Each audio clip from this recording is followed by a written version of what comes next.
ভাই সবাই আর একবার মহব্বত দুরূদ ইব্রাহিমটা পড়েন। আল্লাহুম্মা সাল্লি আলা মুহাম্মাদি ওয়া আলা আলি মুহাম্মাদ কামা সাল্লাইতা আলা ইব্রাহিম ওয়া আলা আলি ইব্রাহিম ইন্নাকা হামিদুম মাজিদ।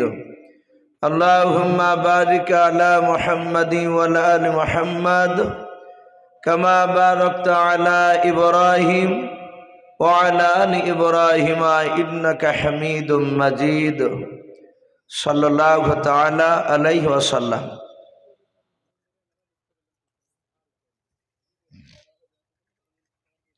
শ্রদ্ধেয় জনাব, আজকের জালসা নির্বাচিত মনোনীত যোগ্যতম সভাপতি মহাশয় ও সম্মানিত আমন্ত্রিত ওলামে কেরাম, আমার সম্মুখের শ্রদ্ধেয় বা জ্যেষ্ঠ বাবা জীবনেরা, আমার সমবয়স্ক সমজস্ব যুবক ভাইয়েরা, পর্দার আড়ালের মা বোনেরা, সকলকে জানাই আমার বুক ভরা ভালোবাসা সালাম। আসসালামু আলাইকুম ওয়া রাহমাতুল্লাহি ওয়া বারাকাতুহু। আলহামদুলিল্লাহ, সমস্ত প্রশংসা আসে মহান রব্বুল আলামিনের জন্য, যে মহান রব্বুল আলামিন আমাদেরকে বড় ভালোবেসে রহম করে বিভিন্ন গুনার মজলিস থেকে বাছাই করে নিয়ে সে মহান রব্বুল আলামিন তার পবিত্র রহমতের মজলিসে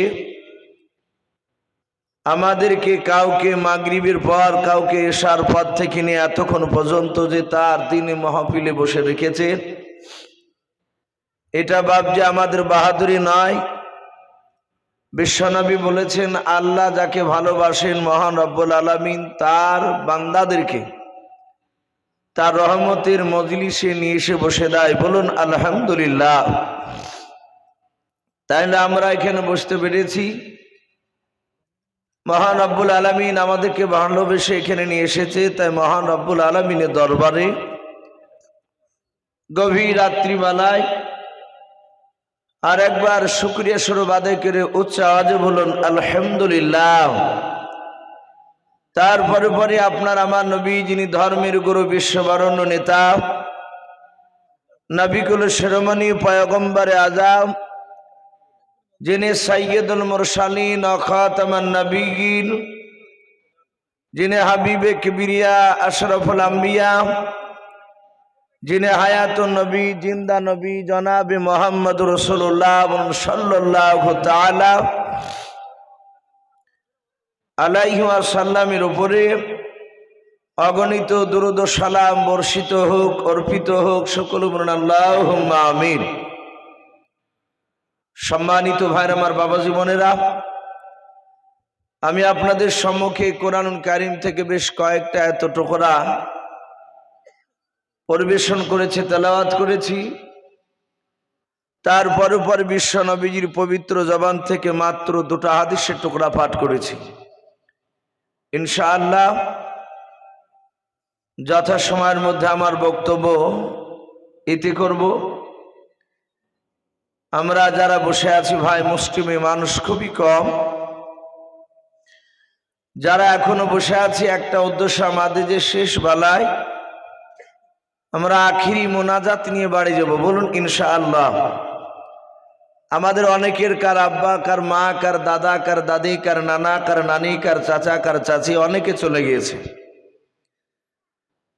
খাস করে এই জালসার কমিটি ভাইয়েরা, এই দলুয়া গ্রামের, এনাদেরও ভাবছে একটা উদ্দেশ্য আছে। হয়তো অনেকেই ভাববেন যে দোয়াটা তো বড় কথা নয়, আমরা হ্যান্ডবেলে দেখেছি মসজিদের উন্নতি কল্পে জালসা আদায় হয়েছিল মসজিদের জন্য, তো নাকি? তাহলে এখানে তো দোয়া নাই। এই আদায়টা ভাবছে হয়তো কিছু দরকার টাকার, তাই হয়তো সেখানে আদায়ের কথাটা একটু উল্লেখ করা আছে। কিন্তু উদ্দেশ্য ভাবছি গোটা গ্রামের যে সকল মাইয়াত যারা চলে গিয়েছে তারা কবরে যেন নাজাত পায়, জাহান্নামের আযাব থেকে যেন তারা পরিত্রাণ পায়। বলুন আলহামদুলিল্লাহ। এটা হচ্ছে মূল টার্গেট আমাদের। তা আমি আপনাদের সামনে বেশ কিছু কথা একটু তুলে ধরব। দোয়া খুব মূল্যবান। আপনাদের এই গ্রামে অনেক বেশ দামি দামি আলেম রয়েছে। আপনাদের ইমাম সাহেব, যোগ্যতম ইমাম সাহেবও আছে। দোয়ার ব্যাপারে বিশ্বনবী বলেছেন, আর দোয়া ও মুখ্য ইবাদত। দোয়া হচ্ছে সমস্ত ইবাদতের মাগাজ। বলুন আলহামদুলিল্লাহ। ফিলিস্তিনে বাবজি ঝামেলা, যুদ্ধ চলছে বেশ বহুদিন ধরে, আমরা সকলেই জানি। ওখানে নিরীহ মুসলমান ছোট ছোট বাচ্চা, নারী, পুরুষকে বাবজি খাবারকে আটকে দিয়ে, খাবার খেতে না দিয়ে, আমরা হাদিসের ভাষায় পড়েছি, হাদিসে পেয়েছি, রাসূলুল্লাহর জামানায় ক্ষুধার্ত অবস্থায় মানুষেরা, সাহাবারা, এমনকি আপনার আমার রসুল পর্যন্ত তাদের জীবনীতে এসেছে, তারা 8 দিন 10 দিন করে পেটে পানি ছাড়া খাওয়া যায়নি। তারা কি করেছে, পেটে বাবজি তারা পাথর পর্যন্ত বেঁধেছে, এরকম নজির হাদিসে পাওয়া যায়। এগুলো দেখেছিলাম না। যারা পেপার পত্রিকা বাবজি দেখছে, ফিলিস্তিনের ছোট ছোট বাচ্চারা পর্যন্ত বাবজি অনেকে তারা পেটে দড়ি দিয়ে পাথর বেঁধেছে। খোদা তাড়নায় গোটা পৃথিবীর মুসলমান বাবজি চুপচাপ তাকে তাকে বাবজি কথাগুলো দেখছে, শুনছে। আজ মানুষ, আমাদের ইমান বাবজি কমজোরি হয়ে গিয়েছে। আর এটা রাসূলুল্লাহ বলেছেন, কিয়ামতের আগে মুসলমানকে বাবজি কষ্ট দিবে যখনই মুসলমান তারা আল্লাহ রাস্তা থেকে দূরে সরে যাবে। আল্লাহ বলছেন, তখন আমি তাদের মধ্যে থেকে, তাদেরই কওমের মধ্যে থেকে বেঈমান বাদশা খাড়া করব। এই বেঈমান বাদশা প্রায় জায়গাতে বাবজি খাড়া হয়ে গিয়েছে। জায়গা জায়গা মুসলমানকে বাবজি মারছে। এই মুসলমান এখনো বাবজি ঘুমিয়ে আছে, এখনো ঘুম ভাঙেনি। আমার মনে হয় যে আর 2-4 বছর লাগবে না, খুব তাড়াতাড়ি মুসলমানের ঘুম ভাঙবে। মানে চারিদিকে শুরু হয়ে গিয়েছে মুসলমান বাবজি এক শ্রেণীর বেঈমান। তারা, এটা 2024 চলছে, তাই তো আমরা সকলেই জানি। 2017 সালে বাবজি একটা গোটা পৃথিবীর মধ্যে আমরা জানি সবচেয়ে শিক্ষিত গ্রাম দেশ আমেরিকা, আমরা সকলেই জানি। ওখানে এক শ্রেণীর বাবজি শিক্ষিত মানুষ আছে, রয়েছে। তারা গোটা পৃথিবীর ধর্মকে নিয়ে বাবজি তারা রিসার্চ করে, গবেষণা করে। তারা ইসলামকে নিয়ে বাবজি গবেষণা করে তারা দেখেছে যে 2030 থেকে 32 সাল হতে হতে গোটা পৃথিবীর এমন কোনো আকাশে বাকি থাকবে না সেখানে কলেমার পতাকা উড়বে না। বলুন আলহামদুলিল্লাহ। আরো জোরে বলুন আলহামদুলিল্লাহ। এটা বাবজি অনেক বেঈমানরা জেনে গিয়েছে, তাই তারা উঠে পড়ে লেগেছে মুসলমানকে পৃথিবীর বুক থেকে নিধন করার জন্য। কষ্ট হবে মুসলমানে, কিন্তু নিধন করতে পারবে না। তো ভাই, আমি বলছিলাম যে দোয়া খুব বড় মূল্যবান। ফিলিস্তিনের মানুষ তারা বলছেন, গোটা পৃথিবীর মানুষের কাছে দোয়া চাইছে, একটু দোয়া করে। আপনাদের ইমাম সাহেব আজিজুল হক সাহেব, তাই না, এখানে বসেছিলেন। আপনাদের মসজিদে রমজান মাসে ফিলিস্তিন ভাইয়ের জন্য দোয়া করেনি? আপনারা শুনেছেন তো? আমরা অনেকেই শুনেছি দোয়া করেছি। আরে দোয়া আল্লাহর কাছে চাইলে আল্লাহ চরম খুশি হয়। আপনি ছোট হয়ে আল্লাহর কাছে দোয়া চাইলে আল্লাহ চরম খুশি হয়। অথচ বাবজি ফিতনার জামানা, এ দোয়া নিয়েও বাবজি গন্ডগোল চলছে এলাকায়। কথা ঠিক না বেঠিক বলে? আমাদেরই ঘরের সন্তানরা বাবজি কোরআন পড়তে জানে না। মিডিয়াতে বাংলা বক্তব্য বাবজি কিছু বই টই পড়িয়ে ঘুরিয়ে এসে ইমাম সাহেবকে বলছে আপনি কিছু জানেন না, অথচ ওই বেটাই কোরআনও পড়তে জানে না। এ ফিতনা চারিদিকে শুরু হয়ে গিয়েছে। আপনাদের এখানে ফরজ নামাজের পর মোনাজাত হয় বাপ? ইমাম সাহেব মোনাজাত করে তো? এ মোনাজাত অনেক জায়গাতে করছে না। আমরা দোয়া আল্লাহর কাছে করব, বলুন ইনশাআল্লাহ। বিশ্বনবী জনাবে মোহাম্মদ রাসূলুল্লাহ সাল্লাল্লাহু তাআলা আলাইহি ওয়াসাল্লাম সারা পৃথিবীর শ্রেষ্ঠ রাসূল। এ নবী এত বড় দামি নবী, যে নবী রাস্তা দিয়ে একদিন হাঁটলে ওই রাস্তায় রাসূলুল্লাহ 14 দিন না হাঁটলে ওই রাস্তায় নবুয়ত নবুয়ত খুশবু পাওয়া যেত। বলুন সুবহানাল্লাহ। শুধু তাই নয়, বিশ্ব নবীর শরীর থেকে ঘাম কপাল থেকে যখন ঝরত, সাহাবারা বলছেন আমরা রসুলের ঘামের দিকে তাকাতাম তো মনে হয় যে এক একটা ঘাম মুক্তার মতো লাগতো, ঝরত, এবং ওই ঘামগুলো মুশকে আম্বার নাই খুশবু বের হতো। বলুন সুবহানাল্লাহ। এত দামি নবী। সেই নবী আমার দুনিয়ার বুকে বাপজি টোটাল 63 বছর বেঁচে ছিলেন। কয় বছর বাপ? 63 বছর। আমার নবী দুনিয়ার বুক থেকে বিদায় নেবেন তার কিছুদিন আগে কেতাবে লিখেছে আল্লাহ নবী 17 দিন ধরে এ মাথার যন্ত্রণায় কাতর হয়ে রাসূলুল্লাহ বিছনাগত হয়েছিলেন, বিছনায় পড়েছিলেন 17 দিন। এখানে অনেক উলামায়ে কেরাম আছেন জানেন। আমি যে কথাগুলো বলছি বাপজি দেখেন কয়েকটা মোবাইলে রেকর্ডিং হচ্ছে। আমি বক্তব্য শুরু করেছি, আমার মনে হয় ও না হলে মনে হয় এখনই সার্চ করলে 100 লোক আপনার লাইনে লেগে গেছে দেখার জন্য, সব লাইভে দেখছে, কথাগুলো রেকর্ডিং হয়ে যাচ্ছে। আমার বিশ্বনবী মাত্র 17 দিন বাপজি মাথার যন্ত্রণায় কাতর হয়েছিলেন। আপনাদের জানা আছে আমার নবী দুনিয়ার বুকে ইন্তেকাল করার আগে ক ওয়াক্তের ফরজ নামাজ নবী ইমামতি করতে পারেনি মসজিদে নববীতে? বাপ কারো জানা আছে? শুনলে হয়তো মনে নেই। কেতাবে লিখেছে আমার বিশ্বনবী মাত্র 17 ওয়াক্তের, এই যে আমরা ফজরের 1 ওয়াক্ত নামাজ, জোহর 2 ওয়াক্ত, আসর 3 ওয়াক্ত, এমনি করে বিশ্বনবী আমার 17 ওয়াক্তের ফরজ নামাজের ইমামতি করতে পারেনি এই মাথার যন্ত্রণায়।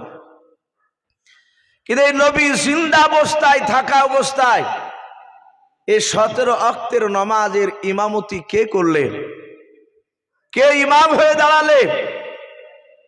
এত বড় কুলনবী সাহাবা যে আমার বিশ্বনবী পেছনে আর সেই সাহাবা ইমাম হয়ে নামাজ পড়ছে।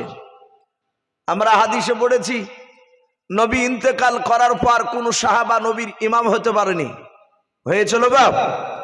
নবী জানাজা কোন লোক ইমাম হয়ে পড়েছিলেন? সবাই জানাজা পড়েছেন, এটা হাদিসে এসেছে, কিন্তু কে ইমাম হতে পারে নাই। হযরতে আবু বকর সিদ্দিক রাদিয়াল্লাহু তাআলা আনহুকে বললেন আপনি ইমাম হয়ে নামাজ পড়ান জানাজা রাসূলুল্লাহ। আবু বকর কাঁদতে লাগলেন যে আমি ইমাম হতে পারবো না, কারণ বিশ্বনবী সারা পৃথিবীর ইমাম, আর সেই ইমামের আবার কি ইমাম হবে? আমরা সেই যোগ্য এখানে রাখতে পারি না, আমরা পারবো না। হাজার হাজার সাহাবা কয়েক দফা তারা কাতার বেঁধে দেড়ে দেড়ে আপনি আপনি তারা নিজে নিজে জানাজা পড়েছে, কেউ ইমাম হয়নি। কিন্তু আমার বিশ্বনবী জিন্দা থাকা অবস্থায় কে ইমামতি করলে? ভাইরা আমার, বাবা জীবনেরাও, আল্লাহর নবী জনাবে মোহাম্মদ রাসূলুল্লাহ সাল্লাল্লাহু তাআলা আলাইহি ওয়াসাল্লাম নবীর আমার বৃহস্পতিবার সকালবেলায় মাথার যন্ত্রণা ব্যথা শুরু হয়ে গেল বেশি। আল্লাহ রাসূল হযরত মাইসা সিদ্দিকা রাদিয়াল্লাহু তাআলা আনহার কোলের উপর মাথা রাখা আছে বিশ্বনবী দরুদ নবীর আমার। নবী বলেন আয়েশা আমার কপালগুলো একটু টেনে টেনে দাও, টিপে দাও, চুলগুলো আস্তে আস্তে করে টেনে দাও। আয়েশা বিশ্বনবীর অর্ধাঙ্গিনী বিবে টেনে দিয়েছিলেন। সাহাবায়ে কেরাম রাদিয়াল্লাহু তাআলা আনহুম আজমান গুনেরাও, আপনাদের যেমন এরকম মসজিদ রয়েছে, আল্লাহর নবী আমার মসজিদে নববীতে বাপজি নামাজ পড়াতেন। আল্লাহর নবীজির ঘর আর মসজিদে নববীর ঘর, আল্লাহ রসুলের বাপজি ঘরটা হুজরা খানাটা ইয়াকে পাঁচিলের মধ্যে ছিল বাবা। পাঁচিলের এই পাশে ছিল নবীর ঘর আর পাঁচিলের ওই পাশে ছিল মসজিদে নববী আমার। ওই পাঁচিলে বাপজি দরজা ফিট করা ছিল। সাহাবায়ে কেরাম রাদিয়াল্লাহু তাআলা আনহুম আজমাইন গুনেরাও তারা মসজিদে এসে কাতার বেঁধে বাপজি তারা নামাজে দাঁড়িয়ে যেতেন। আপনার আমাদের মতো বাপজি সাহাবায়ে কেরামরাও মসজিদের বারান্দাতে বাপজি গল্প করতেন নাও। আমাদের দেখবেন মসজিদে প্রায় মসজিদে দেখা যায়, জানি না আপনাদের এই মসজিদে ওই রকম বাপজি গুণগুলো আছে কিনাও। মসজিদে দেখা যায় মানুষেরা নামাজ পড়তে গিয়ে প্রথম কাতারে দাঁড়ায় নাও, প্রথম কাতারে বসে নাও, তারা বাপজি মসজিদের বারান্দায় বসে তারা গল্পতে মেতে যায়। কিন্তু সাহাবারা জানতেন মসজিদে গল্প করা এটা অন্যায়, দুনিয়াদারি কোনো কথা বলা যাবে না, একমাত্র ওখরা বিছানা কথা বলা যাবে না, জান্নাতে কথা ছাড়া বলা যাবে না, প্রয়োজন ছাড়া কোনো কথা বলা যাবে না। আল্লাহ রাসূলের সাহাবারা কাতার বেঁধে বাপজি তারা তাসবিহ পড়ছিলেন, সুবহানাল্লাহি বিহামদিহি সুবহানাল্লাহিল আযীম। এইভাবে সাহাবারা বাপজি এক এক সাহাবা বাপজি তাসবিহ পড়ছিলেন। টাইমের দিকে লক্ষ্য করলেন, টাইম বাপজি আসরের নামাজ, যেই টাইমে নবী আমার হুজরাখানা থেকে বেরিয়ে এসে ইমামতি করতেন। সাহাবারা দেখলেন টাইমটা পার হতে চলল। হযরতে আবু বকর সিদ্দিক রাদিয়াল্লাহু তাআলা আনহু উনি পেছন দিকে ঘুরে হুজরাখানার দিকে বারবার তাকাচ্ছেন, নবীর ঘরের দরজার দিকে তাকাচ্ছেন, দরজা কেন খোলেন না। আল্লাহর নবীজি বাপজি যখন বেরোতে পারলেন না, হযরতে আবু বকর ওমরকে ডেকে বলেন, ওমর ভাই আমার বিশ্ব নবী কেন বেরোইলাও? সাহাবারা সকলে মসজিদে নববীর বিশ্ব নবীজির বাপজি হুজরাখানায় দাঁড়িয়ে দরজার কাছে দাঁড়িয়ে সালাম দিলেন, আসসালামু আলাইকা ইয়া রাসূলুল্লাহ ইয়া হাবিবাল্লাহ। আল্লাহর নবীজির ভিতর দিকে সালামের উত্তর নবী দিয়ে দিলেন। হযরতে আবু বকর আস্তে করে বলছেন, ইয়া রাসূলুল্লাহ ইয়া হাবিবাল্লাহ, আসরের নামাজের টাইম পার হতে চলল, ওগো আল্লাহর নবী কেন আপনি দরজা খুলে নামাজ পড়তে আসতে পারেন না? কেন আপনি বেরোচ্ছেন না? আল্লাহর নবী বলেন, ওরে আয়েশা একটু ঘরে চলে যাও। দরজাটা বিশ্ব নবীজির বাপজি বিবি আয়েশা খুলে দিলেন। সাহাবারা বাপজি নবীজির কাছে চলে গেলেন। আল্লাহর নবী বলেন, ওরে সাহাবারা যাও, আজকে মসজিদে নববীতে আমি আসরের নামাজের ইমামতি করতে আমি পারবো না। হযরতে আবু বকর সিদ্দিক রাদিয়াল্লাহু তাআলা আনহু বাবা হাজার হাজার সাহাবার মধ্যে থেকে বাপনি আবু বকর হাওবা করে তিনি কান্না শুরু করে দিলেন। ওমর বলেন, আবু বকর তুমি কেন কান্না করেছো বলো? হযরতে আবু বকর ডাক দিয়ে বলেছিলেন, ওমর সারা পৃথিবীর দুরূদী নবী আমাদের সামনে ইমাম হয়ে নামাজ পড়াতেন, আমরা মুক্তাদি হতাম। আল্লাহর নবী আজকে ডাক দিয়ে বলেছেন, আবু বকর আজ মসজিদের আসরের নামাজের ইমাম আমি করতে পারবো না, ইমামতি করতে পারবো না, যাও তোমরা নামাজ পড়িয়ে নাও। আবু বকর মুরব্বী সাহাবা, তিনি বুঝতে পেরেছেন আর কিয়ামত পর্যন্ত যদি আমাকে জিন্দা রাখে আমার বিশ্ব নবীকে আর ইমাম হিসাবে আর পাবো না, নবী আর ইমামতি করতে পারবেন না। হযরতে আবু বকর ডাক নাই, হযরত ওমর ডাক দিয়ে বলো, নবী গাও আসর নামাজের কে ইমামতি করবে বলেন। বিশ্ব নবী দরুদ নবী আমার আস্তে করে বলেন, ওরে ওমর আজকে আসর নামাজের ইমামতি করবেন আমার সাহাবা আবু বকর। হযরতে আলী রাদিয়াল্লাহু তাআলা আনহু ডাক দিয়ে বলেন, নবী হযরতে আপনি আবু বকরকে হুকুম দিয়েছেন? বলে হ্যাঁ। আল্লাহর নবী আমরা জানি আবু বকর সবচেয়ে দামি সাহাবা, কিন্তু নবী শুনে না আমার আবু বকরের দিলটা বড্ড নরম। আবু বকর একা ইমামতিতে যদি দাঁড়িয়ে যায়, ও নবী আমাদের মনে হয় আবু বকর বেহুশ হয়ে পড়ে যাবেন, আপনি আবু বকরকে বাদে ওমরকে হুকুম দেন। আল্লাহ রাসূল ডাক দিয়া বলেন, ওরে সাহাবারা শুনে নাও, আমি বিশ্ব নবী আমি আবু বকরকে বললাম আবু বকর ইমামতি করবে। আল্লাহর নবী এক না দুই না তিনবার বাপজি কথাটা বললেন। আবু বকর ইমামতি বাপজি করতে শুরু করলেন। আল্লাহর নবী মায়ার নবী দরদি নবী জনাবে মুহাম্মদ রাসূলুল্লাহ সাল্লাল্লাহু তাআলা আলাইহি ওয়াসাল্লাম ডাক দিয়ে বলুন, আয়েশা একটু তুমি আমার কাছে এসো। সাহাবারা কেউ নাই, সবাই মসজিদে দাঁড়িয়ে গেছো নামাজে।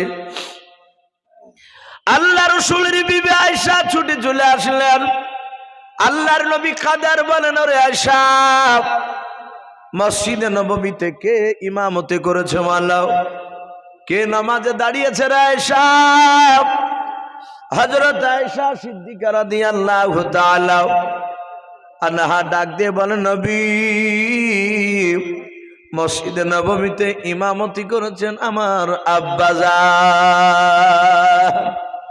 আয়েশা বললেন। আর আবু বকরের কলিজার টুকরা বিটি ছিলেন আয়েশা। বিশ্ব নবী বলেন, আয়েশা দরজা খানা খুলে দাও। আল্লাহর নবী বলেন, আয়েশা আমার ডানা দুখানা একটু উঁচু করে তুমি তোলাও।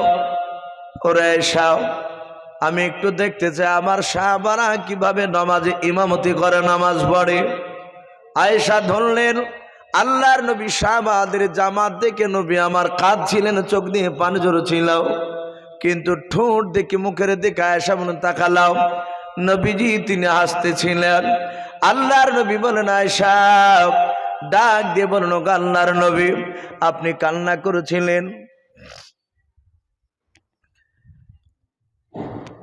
একটি বিশেষ ঘোষণা, আজুর বেটা আশিকুর বাচ্চাটা বেরগান একটু ডিবেট আছে, যদি কোনো বন্ধুর বাড়িতে হয়তো থেকে যায় তো অবশ্যই সেই ছেলেটিকে আপনারা বাড়িতে তার পাঠিয়ে দিবেন। তার মা খুবই রাস্তায় কান্নাকাটি করছে, বাচ্চাটাকে আপনারা তার বাড়িতে পাঠিয়ে দেবেন। আল্লাহর নবী জনাবি মুহাম্মদুর রাসূলুল্লাহ সাল্লাল্লাহু তাআলা আলাইহি ওয়াসাল্লাম বলেন, আয়েশা এটা দুঃখের হাস কান্না নয়। ওরে আয়েশা, এটা হাসির কান্না, আনন্দের কান্না।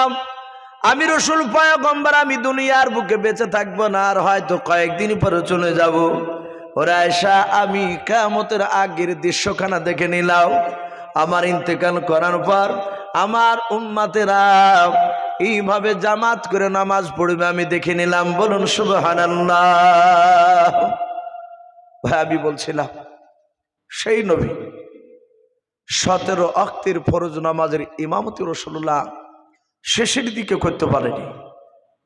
এই 17 ওয়াক্তের ফরজ নামাজের ইমাম হিসাবে নামাজ পড়িয়েছিলেন, ইমামতি করেছিলেন আবু বকর সিদ্দিক রাদিয়াল্লাহু তাআলা আনহু। এই বিশ্ব নবী আমার ইন্তেকাল করা 3 দিন আগে হাজার হাজার সাহাবায়ে কেরামরা রাসূলুল্লাহকে গোল করে ঘেরাও করে নিয়ে আছে। আল্লাহর নবী মৃত্যুর যন্ত্রণায় কাতর হয়ে আছেন, মাথার ব্যথায়। আমার বিশ্ব নবী সব সাহাবাদের দিকে লক্ষ্য করে দেখলেন সাহাবারা সবাই কাঁদছে। নবী চলে যাবে আর মনে হয় রাসূলুল্লাহ থাকবে না, আর নবী চলে গেলে আমরা কিভাবে দুনিয়ার বুকে বসবাস করব। হঠাৎ করে নবী আমার ডাক দিয়ে বলেন, ওমর, এই উমর, সাহাবা কোথায় আছো, দাঁড়িয়ে যাও। হযরতে ওমরে ফারুক রাদিয়াল্লাহু তাআলা আনহু আল্লাহ রাসূলের বাম পাশে বাবজি বসা ছিলেন। আল্লাহর নবী বলেন, ওমর, ওমর ফারুক তুমি কোথায় আছো, দাঁড়িয়ে যাও। ওমর তিনি দাঁড়িয়ে বলছেন, লাব্বাইক ইয়া রাসূলুল্লাহ। ও নবী, আপনার বাম পাশে আমি হাজির রয়েছে, দাঁড়িয়ে আছি। আল্লাহর নবী বলেন, আলী, ও জামাই আমার আলী, তুমি কোথায় আছো, দাঁড়িয়ে যাও। হযরতে আলী রাদিয়াল্লাহু তাআলা আনহু তিনি একটু সামনে ছিলেন। লাব্বাইক ইয়া রাসূলুল্লাহ বলে তিনিও দাঁড়িয়ে গেলেন। নবী আমার হাজার হাজার সাহাবাদের দিকে লক্ষ্য করে নবী আমার আবু বকর উমরকে নাই, ওমর আর আলীকে ডাক দিয়ে নবী বলেন, ওরে ওমর, আলী শুনে নাও, দাঁড়িয়ে তোমরা কাছে আমার কাছে চলে এসো। আল্লাহর রাসূল ডাক দিয়ে বলেন, ওমর, আমার শরীরে যে পাঞ্জাবিটা দেখতে পাচ্ছ, বলে হ্যাঁ। হাদিসের পরিভাষায় পাওয়া যায় আল্লাহর নবী যে পাঞ্জাবিটা ব্যবহার করতেন বাবা ওটা গোল পাঞ্জাবি ছিল, যেটা বাপজি আমি গায়ে দিয়েছি। এই বাপজির পুরনো দেখতে পাচ্ছি গায়ে, এটাও গোল জামা। গোল জামাকে বাপজি জুব্বা বলা হয়।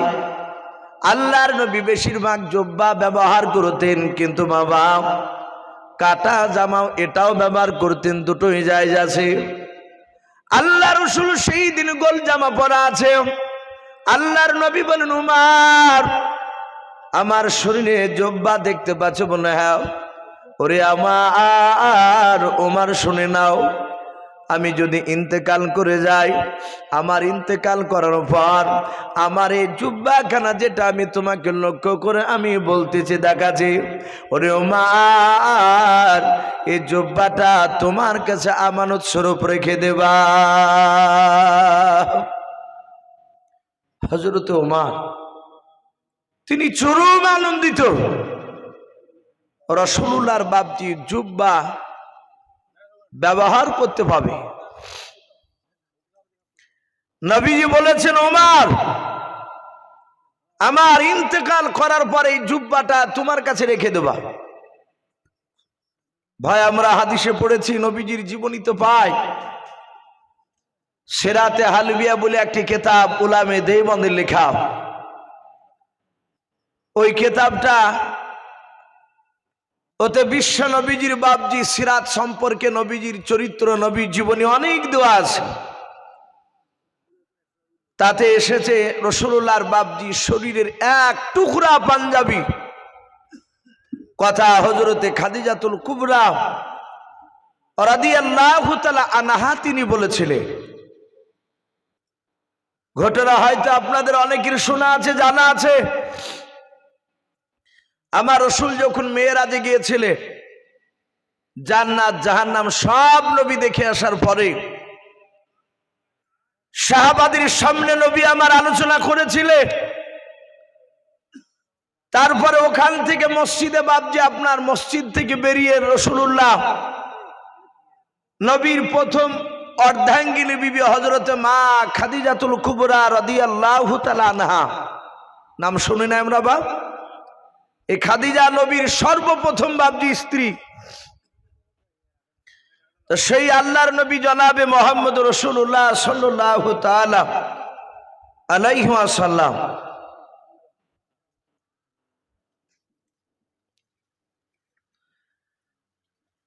মেয়ে মহল নাকি খামার ঘাট, না খামার ঘাট আছে, খামার ঘাট থেকে 1540 টাকা, বেনামে 1000 টাকা,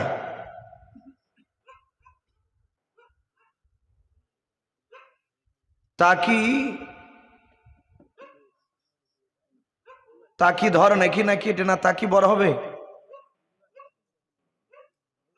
এই শব্দটা কি লিখেছে বুঝতে পারছেন?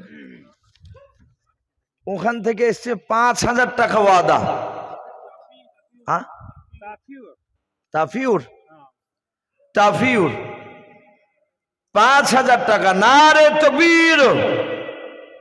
আল্লাহ সকলের দানকে কবুল করুন, বলুন আল্লাহুম্মা আমিন। খামার ঘাট মেয়ে মহল থেকে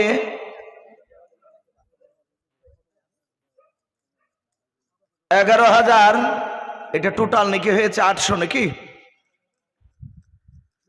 বেনামে 420 টাকা, আর একজন বেনামিতে 200 টাকা। আল্লাহ এই সকলের দানগুলোকে আল্লাহ কবুল করুন, বলুন আল্লাহুম্মা আমিন।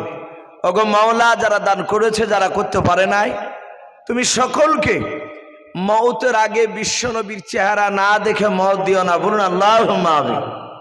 আচ্ছা বলেন, বিশ্বনবীকে যদি আমরা চেহারা স্বপ্নের মাধ্যমে কেউ যদি দেখেনি, আমাদের এর চেয়ে আর সৌভাগ্য হতে পারে কোনো জিনিসের আশা থাকতে পারে? নবী বলেছেন, আমাকে যে একবার চেহারা দেখলো, ওই ব্যক্তি স্বয়ং জিন্দা অবস্থাতে দেখলো, বলুন আলহামদুলিল্লাহ। আর নবীকে যে দেখবে সে আল্লাহর ওলি না হয়ে থাকতে পারবে না। তো ভাই আমি বলছিলাম, যে আল্লাহ রসুল যখন খাদিজাতুল কুবরার কাছে গিয়ে আলোচনা করলে, ওগো খাদিজা,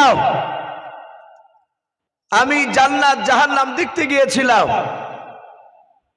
আমি জাহান্নামে বেশিরভাগ নারীদেরকে দেখলাম, তারা জাহান্নামের আগুনে তারা শাস্তি তাদেরকে দেওয়া হয়েছে। মেয়ে মহল থেকে 870 টাকা। বলুন মারহাবা, নারে তাকবীর। আল্লাহ সকল মা বোনের টাকা দানকে কবুল করে নিও গো মহলা।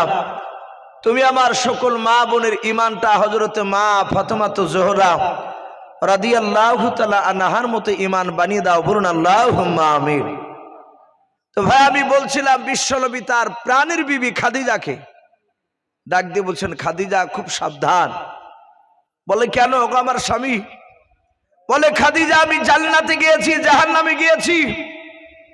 আমি জাহান্নামে দেখেছি পুরুষের তুলনামূলক নারীরা জাহান্নামে, তাদেরকে অনেক কষ্ট দেওয়া হচ্ছে। এই খাদিজা, তুমি ভেবো না যে আমার স্বামী পয়গম্বর রাসূল বলে কবরে আমার কোনো হিসাব হবে না, আমার কিছু হবে না, এটা ধারণা করো না, এটা ভুল হবে। এই খাদিজা, আল্লাহর কোরআন এবং আমি রাসূল যেভাবে চলতে বলছি সেইভাবে তুমি চলবা। খাদিজা চলতেন কি চলতেন না? কথা বলে চলতে।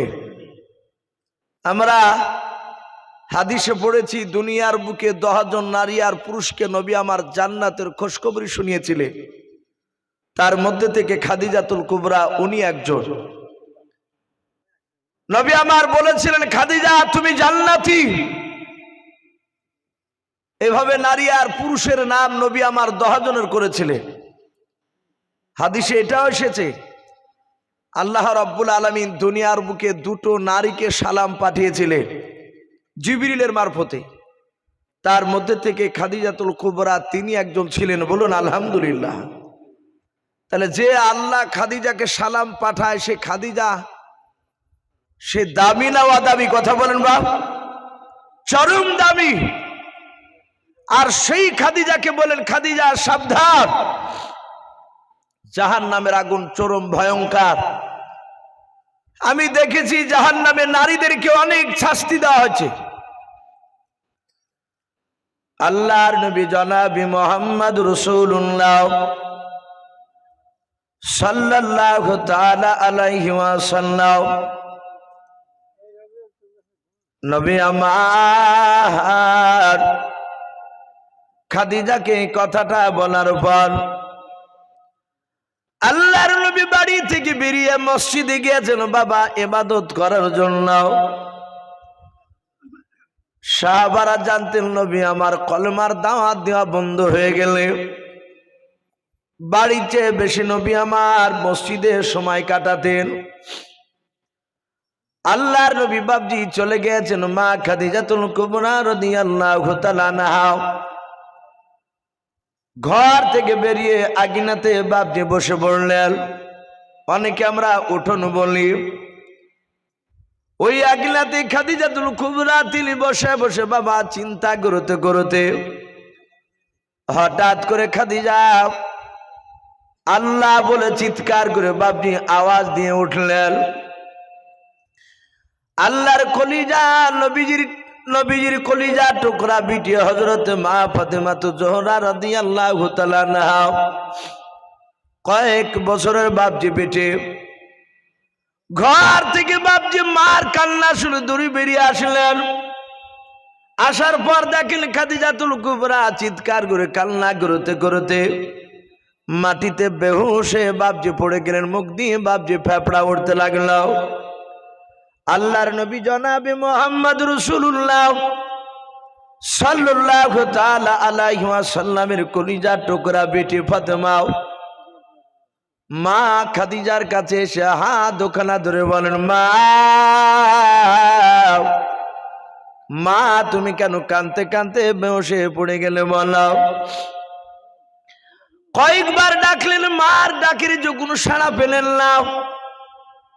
খাদিজা একেবারে নিস্তব্ধ হয়ে গিয়েছেন, জবানটা বন্ধ হয়ে গিয়েছে। ফাতেমাতুজ জোহরা আর থাকতে পারলেন না, সোজা দৌড়ে চলে গেলেন আব্বা কোথায় আছে। উনি জানতেন আব্বা বাড়ি থেকে কলেমার দাওয়াত যদি বিদেশে না যেতেন, বেশিরভাগ মসজিদে গিয়ে নামাজের সময় কাটাতেন। ফাতেমাতুজ জোহরা রাদিয়াল্লাহু তাআলা আনহা দৌড়ে গিয়ে দরজার কাছে গিয়ে মসজিদে সালাম দিলেন, আসসালামু আলাইকুম ইয়া আহলাল মসজিদ।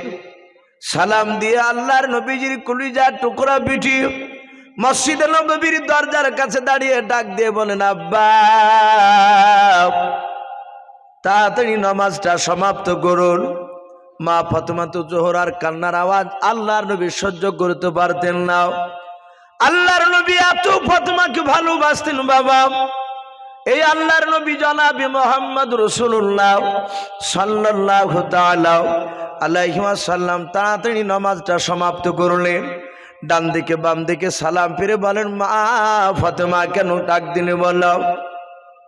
ফাতেমা ডুকরে ডুকরে কাঁদার বলেন, আব্বা এখন আপনি তাড়াতাড়ি বাড়িতে চলুন। বলো কেন রে মা? বলে, আব্বা আমার মা খাদিজাতুল কুবরা মনে হয় এতক্ষণ আর পৃথিবীর বুকে জিন্দা নাই। আমার মাকে দেখলাম মা কান্না করতে করতে আগুনেতে বেহুশ হয়ে পড়ে গেল। ওগো আমার আব্বা, আমার মা যদি ইন্তেকাল করে যায় আমি কাকে মা বলে ডাকবো? আমাকে কে কোলে নিবে? আমাকে কে আদর করবে বলো?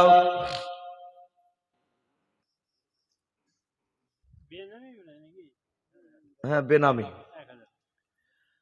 বেনামিতে 1000 টাকা আল্লাহ তার দানকে কবুল করুন, বলুন আল্লাহুম্মা আমিন। এ বেনামিতে দেখো বান্দা কোথায় যে ছিল কি না ছিল দেখো দানে বোঝা গেল। এ বেনামিতে দেখো বান্দা তোমার এখানে আসিয়া 1000 টাকা দান করলো মসজিদ বানাবো বলিয়া, যার সাথে যে নিয়াতে করিয়াছে দান, দানকে কবুল করো তুমি সুবহান। অগো পানি দোয়া করি অগো বাক বাড়ি মিজানেতে নেকির পাল্লা করে দিও ভারি, আল্লাহুম্মা আমিন। ও বাপজি ভাইয়েরা, আমি আলোচনা করেছিলাম আল্লাহর নবী বলেন, ওগো ফাতেমা তোমার মা কোথায় কান্না করেছো বলো? বলে, আব্বা জান আমার মাকে দেখলাম আগুনায় কান্না করতে করতে বেহুশ হয়ে গিয়েছে। আব্বা আপনি তাড়াতাড়ি চলুন। আল্লাহর নবী জনাবে মুহাম্মদ রাসূলুল্লাহ সাল্লাল্লাহু তাআলা আলাইহি ওয়াসাল্লাম ফাতেমার হাত দুখানা ধরে বাপজি বাড়িতে চলে গেলেন। আল্লাহ রাসূল খাদিজাতুল কুবরার কাছে বসে ডাক দিয়ে বলে, খাদিজা। খাদিজা ছাড়া মুখ দিয়ে কোনো বাপজি কথা বলে নাই, মুখের কোনো সাড়া বাপজি যখন পেলেন না। আল্লাহর নবী বলেন, ওগো বেটি ফাতেমা যাও ঘর থেকে তুমি ঠান্ডা পানি নিয়ে এসো। আল্লাহর নবীর বেটি ঠান্ডা পানি নিয়ে এসে দিলেন। আল্লাহ দরদি নবী আমার পা থেকে মাথা পর্যন্ত আল্লাহ বলেছেন আমি গোটা নবীর শরীরখানা বরকত দিয়ে বানিয়েছিলাম, বলুন আলহামদুলিল্লাহ। আল্লাহর নবী এত বরকতময়, আল্লাহর নবীর রহমতের হাতের পানিখানা খাদিজাতুল কুবরার মুখে বাপজি ছিটা মারলেন। খাদিজার হুঁশ ফিরলো, জ্ঞান ফিরলো। আল্লাহর নবী দেখলেন খাদিজা জ্ঞান ফিরে আমার বাপজি ফুফরে ফুফরে কাঁদতে লাগলো। আল্লাহর নবী বলেন, খাদিজা ও খাদিজা তোমার কি হয়েছিল তুমি একটু বলো। এই খাদিজা তুমি কেন কান্না করেছো বলো। হযরত খাদিজাতুল কুবরা রাদিয়াল্লাহু তাআলা আনহা কান্না করতে করতে নবীর হাত ওখানা জুড়ে ধরে বলেন, ও প্রাণের স্বামী ওগো আল্লাহর পয়গম্বর রাসূল আমার এমন কিছু হয় নাই। আল্লাহর নবী দরুদি নবী ডাক দিয়ে বলেন, খাদিজা কান্না করতে করতে কেন তুমি বেহুশ হয়ে গিয়েছিলে বলো। খাদিজা আস্তে করে ডাক দিয়ে কাদার বলে, নবী গো আমি কেন বেহুশ হয়ে গিয়েছিলাম শুনবেন? বলে, হাও। আল্লাহর নবী আপনি সকালবেলায় বললেন আমি রাত্রিবেলা মেরাজে গিয়েছিলাম। বেশিরভাগ নারীদেরকে দেখলাম জাহান্নামের আগুনে তারা জাহান্নামের আগুনে তাদেরকে শাস্তি দেওয়া হচ্ছিল। ও আল্লাহর নবী আপনি বলেছেন খাদিজা সাবধান হয়ে যাও। ওগো দরদি নবী আমার আমাকে জাহান্নামের বান যখন করে চলে গেলেন আমি খাদিজা আগুনেতে বসে কবরের দিকে চিন্তা করতে করতে বেহুশ হয়ে গিয়েছিলাম। আল্লাহর নবী দরদি নবী আমার খাদিজাকে বুকের সাথে বাপজি জড়ে ধরলেন, আদর করে জোরে জোরে ডাক দিয়ে বলেন, ওরে খাদিজা এমন কি তুমি চিন্তা করেছিলে বলো। খাদিজা খাদিজা আল্লাহর নবীর চেহারার দিকে চেয়ে কেঁদে কেঁদে বলেন, ও নবী আপনি বলুন, আপনার আগে যদি আমার ইন্তেকাল হয়ে যায় আপনি কি করবেন আমার বোনা? তো ভাই আমি বলছিলাম খাদিজাতুল কুবরা ডাক দিয়ে বলছেন, হুজুর আপনার আগে যদি আমার ইন্তেকাল হয়ে যায় কি করবেন? আল্লাহর নবী বলেন, ওরে খাদিজা তুমি যে আমার আগে ইন্তেকাল করবা এটা তো আমিও জানি না। ও খাদিজা তোমার আগে আমার ইন্তেকাল হতে পারে।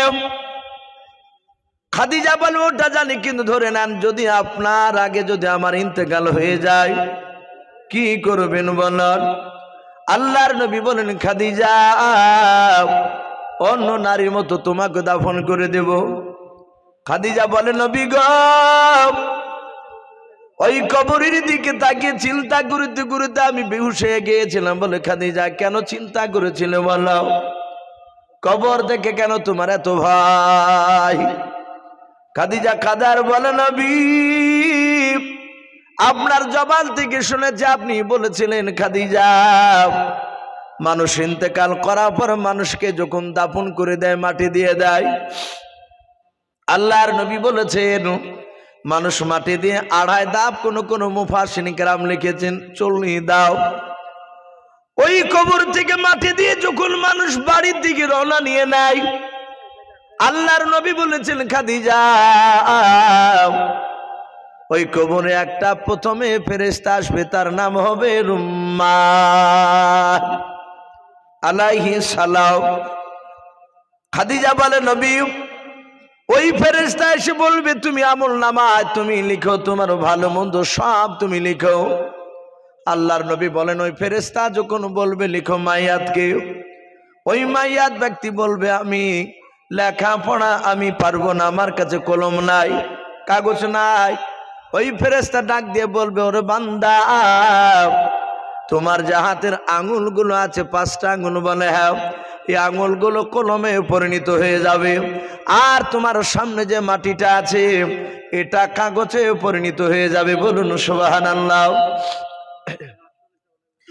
আল্লাহর নবী বলেন, ওরে খাদিজা কয়েক সেকেন্ডের মধ্যে তার ভালো মন্দ সব লেখা হয়ে যাবে।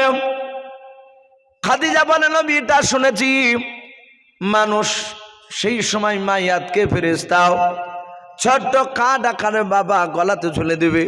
আর যেমন অনেক কমিটির বাপ যে ভাইয়ের গলায় একটা কাঠ দেখতে পাওয়া যাচ্ছে স্বেচ্ছাসেবকের, এইরকম কাঠ তার আমল নামায় গলায় ঝুলে দিবে। খাদিজা ডাক দিয়ে কাদার বলে, নবী তারপরে আবার 2টো ফেরেশতা আসবে আপনি বলেছেন, একজনের নাম নাকির আলাইহিস সালাম, দ্বিতীয় ফেরেশতার নাম মুনকার আলাইহিস সালাম। কথা বে আমরা অনেক ওলামার মুখে শুনেছি মুনকার নাকির বলে না। এই মুনকার নাকির আসার পর 3টা প্রশ্ন করবে, মান রব্বুকা ওমা দীনুকা মান নাবিয়ুকা।